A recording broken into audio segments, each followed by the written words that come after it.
Do we put all the chips in the middle of the table? Should the Minnesota Wild make a big deadline trade? Should they stay with the group that's gotten them this far? We debate the merits of both scenarios as we talk trade deadline today on Locked on Wild.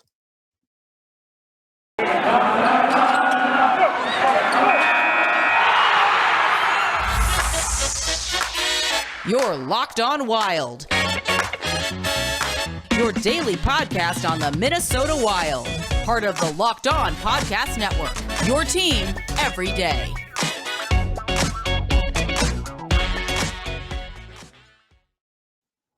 Welcome, Wild fans, into another episode of Locked on Wild, your daily Minnesota Wild podcast, part of the Locked On Podcast Network, your team every day. Thank you for making Locked on Wild your first listen every day. And just as a reminder, Locked on Wild is free and available wherever you listen to podcasts. On today's episode of Locked on Wild, we talk trade deadline with the Minnesota Wilds having two options. Either go in with an addition, put the chips in the middle of the table, or stand with the group that has gotten them this far. We debate both scenarios, both options, as we start to look ahead to what the Wild have in store the rest of the way. My name is Seth Topal, host of Locked on Wild, veteran Minnesota sports content producer with over a decade's worth of experience covering your favorite Minnesota sports teams. And we bring you in on a Wednesday edition of Locked on Wild. You get two episodes here today. We'll talk about what's coming up in today's bonus episode a little later on, but we're talking trade deadline here today because this has been something that is no stranger to Minnesota sports teams. The go all in mentality, or the stick to your guns and stay with the group that has gotten you this far approach. Got to give a shout out to Hockey Wilderness, as they had an article earlier this week that kind of piqued my interest into this topic. And so we'll take a look at if the Wild were to go all in and some of the pros and cons to that approach. We'll also take a look at if the Wild do really nothing at the deadline. And we'll take a look at the pros and cons of that approach as well, because as the Wild currently sit, they are in the first wild card spot in the Western Conference, but expected to hop back up into one of those divisional spots in the playoffs. So the Wild have some options to try to bolster their team as they gear up for a postseason push. Let's start off with the potential for the Wild to go all in. Let's say they do go and make a big move. Now, some of the names, this will be another episode entirely. I know we spent a full episode in 2021 debating the merits of going after a guy like Claude Giroux, who should squarely be in the Minnesota Wild's sights if they want to upgrade one of their center spots, because the Flyers just lost for the 13th straight game. So Philly is definitely going to be selling at the deadline, and Giroux could be had if he agrees to a trade, wanting to try to give himself a chance at a Stanley Cup run before his current deal expires. There are other options out there. Of course, JT Miller, who we've talked about as well. You could go after the likes of Tomas Hertl from the San Jose Sharks. He is another name that is potentially out there. There is a fourth name that regular contributor to Locked on Wild, Zach Zeman, had a tweet about earlier today from the Ottawa Senators as a possibility. If we were going to make a lesser trade, you could certainly go for that option as well. So we'll be talking a lot of trade here over the next couple of weeks. Chris Tierney of the Ottawa Senators, the player who the Wild apparently have some interest in. So there are names, and the Wild will have an opportunity, if they want to try to get one of those guys, to try to take that all-in approach. Now, some of the pros with the all-in approach is that first and foremost, it's going to show that Bill Guerin believes in this group to be able to make a deep postseason run. And you could, as a result, get a little bit of a boost to the locker room of, hey, Bill Guerin believes that we've got what it takes to get it done. So let's go out there and prove him right. Now, that obviously is not I don't know if that's a super strong selling point to start, because I don't know if you can increase the chemistry of this locker room any more than it currently is. Mainly because the Wild have had so many guys that have been called up to play in their first games of their NHL careers, in the first games of this season.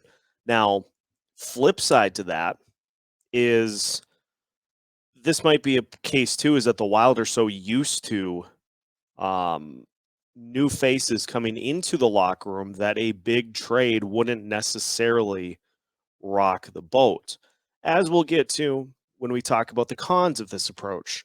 Obviously, a pretty notable trade that happened in 2016, 2017 didn't end up panning out the way that the Wild hoped it would. But continuing with the pros, let's just say that the spot that the Wild want to upgrade is the center spot on the Kevin Fiala line, because the Kirill Kaprizov line with Kaprizov, Ryan Hartman, Matt Zuccarello, set, solid, don't touch it, don't mess with it. That line is playing incredibly good hockey right now. So leave that line alone. That's your top line. Just lock him in, let him go. You've got the Foligno, Eriksson Greenway line reunited, and they have been playing good hockey since those line mates came back together. The fourth line had a resurgence in the game against the Canadiens, which, yes, it is Montreal. So those two lines pretty set, which leaves Kevin Fiala, Matt Boldy, and Freddie Gaudreau. No knock on Freddie Gaudreau, but this is the spot in the lineup to upgrade, because if the Wild do get a good center for this line, and this is why I've zeroed in on Claude Giroux, guy who is really good at winning faceoffs and is a very, very gifted playmaker as a center. If you add a player of that caliber to that Fiala line and you waltz into the playoffs with two lines of that caliber, you become, I think, on par. I think you would have to be on par with the Colorado Avalanche in the Western Conference, with two lines that the opponent legitimately has to try to figure out how to stop. Now, that's not to say that the Fiala line is one that you completely ignore right now, but you add a third offensive playmaker, and then you turn that Eriksson Ek line into your third line, you become juggernaut status. This is a great offense right now that would truly become probably the best offense in hockey outside of the Colorado Avalanche. So there are certainly merits to going all in, because this team really has few true holes on the roster at this point. So if you upgrade that center spot, you get Jonas Brodin back. What is the weakness on this team at that current moment? It's probably the goaltending, but outside of that, I mean, imagine going up against that in 5-on-5 even strength situations. It's a nightmare lineup, and you add a elite center that can be your second line center behind Kaprizov, Hartman, and Zuccarello. I don't know what to I don't know what would be how you combat that. I'm literally lost for words as to how to combat what that could potentially do for this lineup. So, pros gives a signal to the team that ownership thinks that they're capable of going to, at the worst, the conference finals, maybe a trip to the Stanley Cup Finals. You bolster an already deep lineup, third best lineup in the league as of right now. You make it even more dangerous. So, as we currently sit, really not a whole lot to argue with in terms of pros. This, if you truly believe that this is a great Minnesota Wild team, and you add a high quality player to that mix, the sky is the limit.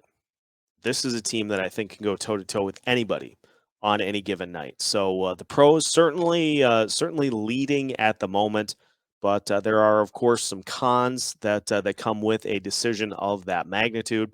So when we come back, we'll take a look at some of the cons to going all in here at the trade deadline. More to come on today's episode of Locked On Wild after this.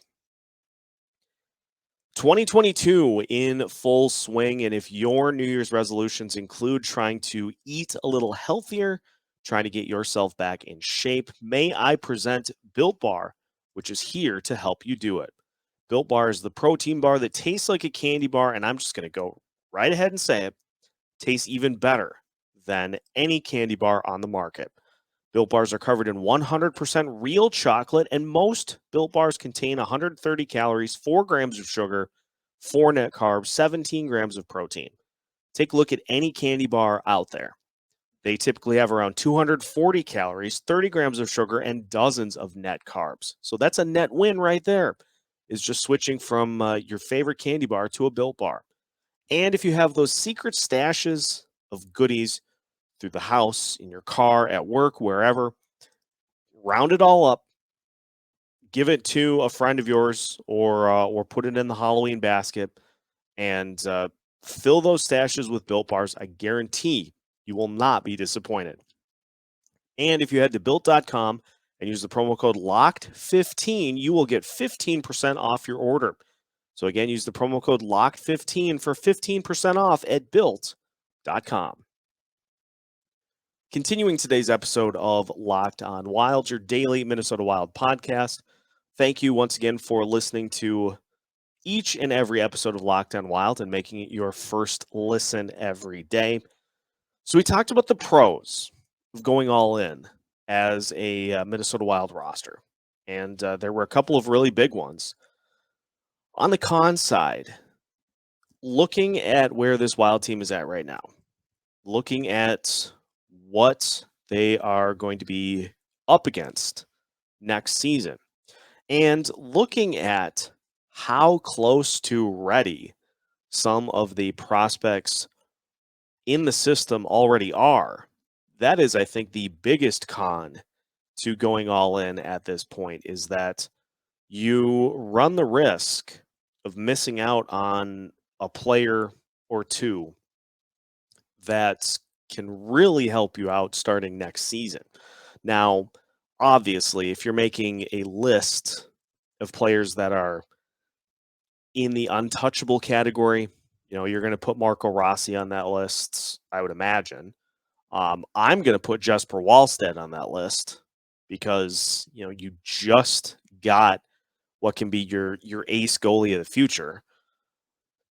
Short of Bill Guerin pulling the rug out from under everybody and going and acquiring a stud ace goalie, I think you absolutely have to leave Wallstedt alone. And now we've seen many approaches throughout the entire history of Minnesota sports where opting to not make a trade. And for a good majority of my sports viewing days, have been a huge Twins fan. So I have a ton of examples where if the Twins would have gone out and got a particular player, that they may have gone deeper into the playoffs, maybe even would have won a World Series by this point. The Cliff Lee lack of trade for Byron Buxton back in like 2009 is one that really kind of sticks in my head as one that kind of irritated me that the Twins didn't play it aggressively and try to go out and really pull themselves into the driver's seat for the World Series. The Wilds have a pretty glaring example of a trade that did not go particularly well in Martin Hanzal, and it's I I went through and for a long time I thought it was because Martin Hanzal just tanked as soon as he got to Minnesota. He actually played pretty well. I mean, he had 13 points down the stretch, so it's not like he played particularly poorly. He did go ice cold in the series against the Blues, but to be fair, the entire team did. And so it was a lot that the Wilds gave up in that case. They gave up a first round pick. I think they gave up a second round pick as well in a draft year back in 2017 that included. Now, there's no guarantee that they would have landed any of these guys, but some of the names that went in that 2017 draft include the likes of Elias Pettersson. You also have Nick Suzuki, who the Wild just saw with the Montreal Canadiens. You also have a little further down the line at 26 in that first round, Jake Ettinger, taken by the Dallas Stars. So there are some names in here of players who have panned out pretty nicely. Oh, and how could I forget? Arguably the biggest two names of that draft, Miro Heiskanen and Cale Makar. Turned out pretty good. But, you go into the second round, and a guy who gave Kirill Kaprizov a run for his money in the Calder race this past year, Jason Robertson, went in the second round. And the Wild did not have the benefit of those draft picks because of the Martin Hanzal trade. So that is kind of a con as well, is having to overpay. And looking at some of these names that will be available at the deadline, maybe. JT Miller, potentially, depending on if Vancouver is able to continue to kind of climb slowly up the hill back towards respectability. I mean, they're not in dead last in the Pacific anymore. But and actually, how I don't know how this is possible. They have the same amount of points as the Edmonton Oilers. So Vancouver, if they make some noise, they're only 4 points behind the Calgary Flames at this point in the Pacific, which is just it's insane. So that could impact whether or not JT Miller is available. In which case, Claude Giroux, who has kind of become the unofficial number one target for Locked On Wild, that's a name that'll be available. We look at the one that was mentioned today, in Chris Tierney. He doesn't really super move the needle for me, but again, a name that is going to be available should the Wild decide to go get a center. But here's some of the other factors. Obviously, with Giroux, he's a big name. He has, I think his salary cap hit is like $8.5 million this season. Obviously, you're not paying all of that, but the Wild don't have an unlimited supply of funds to be able to bring somebody in like that and stay under the salary cap. Now, they can make it work, but you're likely going to have to overpay because you're going to be bidding against a few other teams in the Western Conference to bring in a guy of that caliber. So you're going to have to overpay, and it's going to be for a guy that you're probably in Giroux, unless you re-sign him, you're probably only going to have him for the rest of the year. So you're going to have to give up a pretty good prospect to get him. You're only going to have him for the rest of the season. Now, again, I stress, these are the cons, which there's always a cost. there's always a cost anytime you're going to do anything to improve your team. So it's not me advocating necessarily for them to not do anything. We're just trying to find the other side of that coin. And that these are some things that Bill Guerin is going to have to take into account when the Wilds get further down the line to the trade deadline. So I'm going to throw the Hanzal PTSD out the window as a con, but obviously overpaying could potentially be a concern because a ton of these guys are ready to go come next year, which is going to help the cap situation pretty nicely. But overall, you've got a ton. You've got a handful of really good pros to making the trade, but you also have the cons, as we talked about. And so let's go to a verdict. Let's finish out by talking about which approach I would like to see the team take to finish out today's episode of Locked On Wild. We'll do that right after this. BetOnline.ag would like to wish you a happy new betting year as we continue our march to the playoffs and beyond. BetOnline.ag remains your number one spot for all the best sports wagering action for 2022 and beyond. A new year and a new updated desktop and mobile website for you to sign up today. Plus, when you do, you'll receive your 50% welcome bonus on your first deposit. Make sure to use the promo code LOCKEDON to get everything started. The NFL playoffs in full swing, the NBA, college basketball, hockey, boxing, and UFC, plus everything all the way down to your favorite Vegas casino games is up for grabs. So don't wait to take advantage of all the amazing offers available for 2022. BetOnline.ag is the fastest and easiest way to wager on all of your favorite sports. BetOnline.ag, where the game starts. Final segment of today's episode of Locked On Wilds.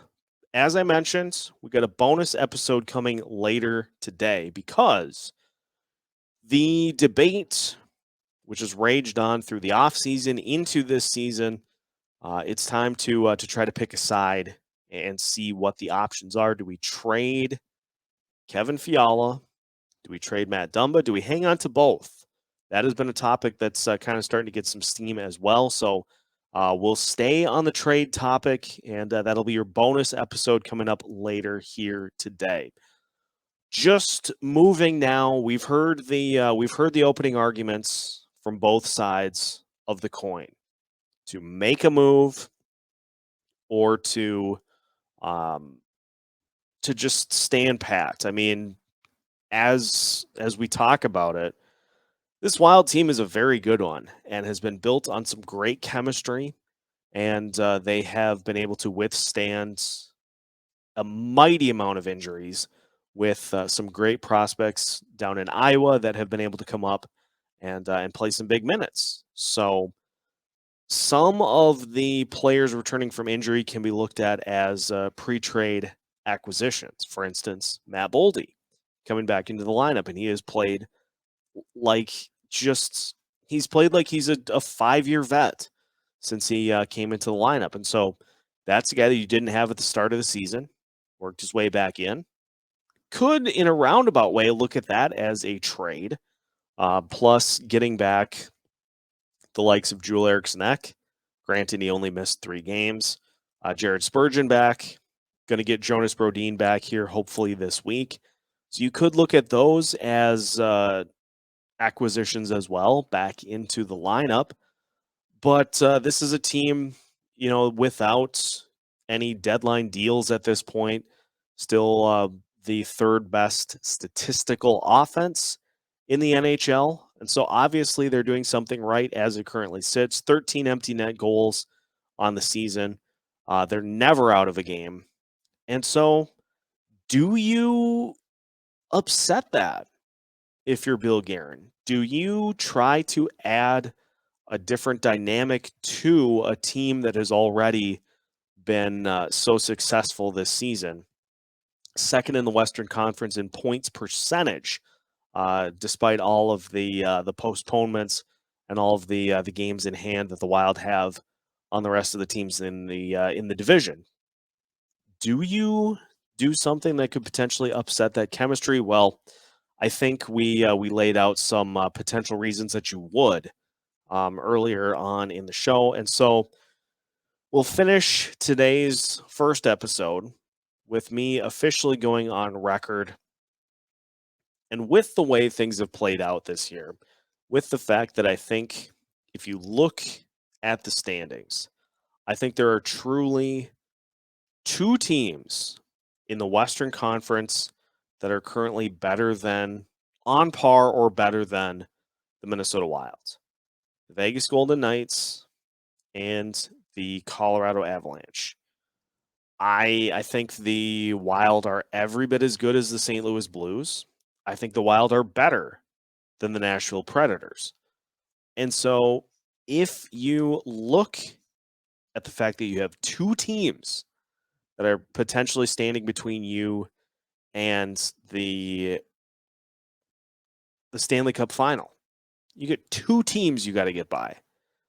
And I think if the Wild make a move to where you go from having a first line, a second line, and you go from having like a first line, a 3A, and a 3B to having a 1A, a 1B, and a third line.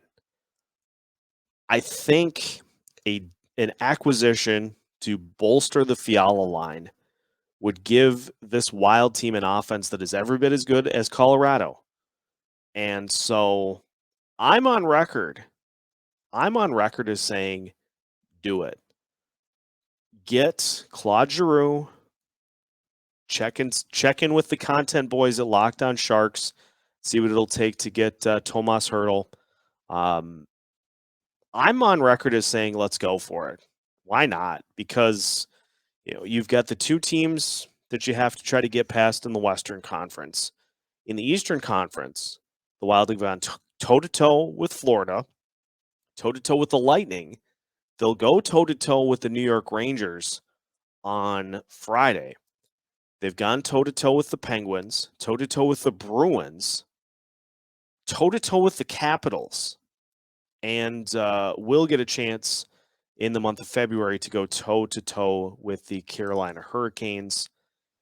They've taken the best punches that the entire Eastern Conference can give, and the Wild have managed to pick up points in most of those games.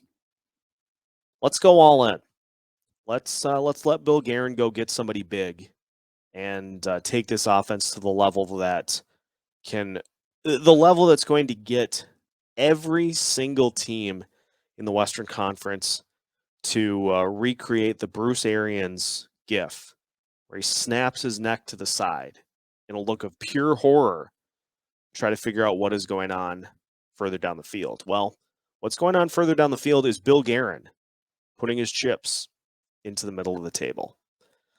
That's where we're going to leave it for today's episode of Locked On Wild. So again, thank you so much for listening here today. Thank you to all the listeners over the last couple of weeks for making this truly a wonderful experience for me as host to be able to come in and give you these episodes. I do the bonus episodes because I truly enjoy to do it. And so we're going to continue to do that as long as everybody likes what they're hearing. I encourage any and all feedback. And so we'll continue to roll through the next couple of weeks here as the Minnesota Wild continue to roll through the schedule. Now that your first listen of the day is done, I encourage you to go find our bonus episode coming out later today as we dive into the Kevin Fiala, Matt Dumba trade debate. We'll set things straight as to which approach is best for the Minnesota Wild there. So make sure to follow along for that. Make sure to follow us everywhere you listen to podcasts, as well as on social media, Facebook, Twitter, Instagram, and YouTube. We are available everywhere, trying to keep you as up to date as possible on your favorite hockey team, the Minnesota Wild. Because if a puck drops or a trade drops in the state of hockey, Locked On Wild has you covered with new episodes every Monday through Friday as part of the Locked On Podcast Network.